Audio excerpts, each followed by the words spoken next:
Hello मित्रांनो आणि त्यांच्या मैत्रिणींनो, चला तर आज बनवूया आपण छान असे कांदा पोहे. एक कढईमध्ये 2 चमचा तेल घेऊयात.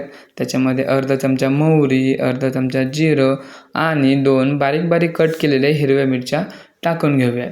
आणि आपण बारीक केलेला असा चोंग्या कांदा त्याच्यामध्ये ॲड करून घेऊयात.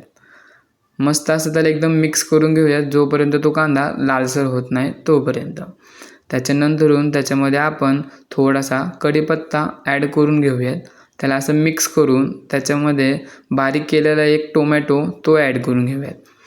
ते एकदम असं मिक्स केल्यानंतर पूर्णपणे एकमेकांमध्ये मिक्स करून घ्यायचं आहे.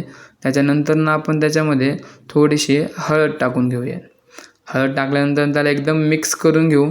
मस्त असा पिवळा रंग येईन त्याला. त्याच्यामध्ये आपण भिजवत ठेवलेले पोहे असे हाताने बारीक बारीक सुट्टे करून टाकून घेऊयात.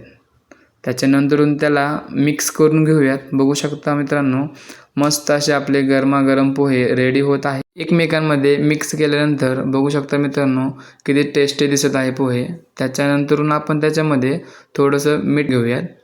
मीठ टाकल्यानंतर त्याला एकमेकांमध्ये परत थोडंसं मिक्स करून घेऊ. मिक्स केल्यानंतरून त्याच्यावर थोडी कोथिंबीर टाकून घेऊयात. मस्त अशी आपण कोथिंबीर टाकून घेतलेली आहे मित्रांनो. त्याला परत एकदा थोडं मिक्स करून घेऊयात. मिक्स केल्यानंतर एक प्लेट घेऊन प्लेटमध्ये मस्त त्या पोह्याचा आपण आनंद घेऊयात. मस्त अशा वाफा येत आहे गरमागरम पोहे. तर चला तर मित्रांनो, आपण बाल्कनीमध्ये बसून त्याचा आनंद घेऊयात. तुम्ही पण ही रेसिपी नक्की ट्राय करा. आवडलीच तर सबस्क्राईब आणि लाईक नक्की करा.